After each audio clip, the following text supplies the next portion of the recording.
3 kun qolish, deylik, tog'li joylarda butunlay hamma hujayralarda o'shaligi ortib qo'ygan, to'lib qolgan shlaklar, karbonat angidrid, u deymiz, shular kislorod bilan ta'minlanib, inson juda ham rohatlanadi.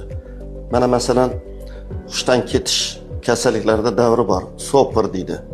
Birinchi bo'lib, miyaning ustki qismi, aql, farosat uchun javob beradigan qismi kislorod bilan ta'minlanishi kamaygani uchun odam hali hushdan ketib boshlaydi. Ko'z oldi qorong'ilashib boshlaydi.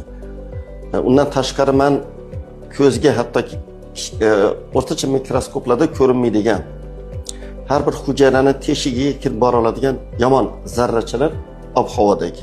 Ularni organizmga ham yomon ta'siri bor. Shuning uchun birinchi navbatda mana shu Ibn Sino aytgan, boshqa tabiblar ham aytgan, agar havoda g'ubor bo'lmaganda edi, inson 1000 yil umr ko'rardi degan gapida asos bor.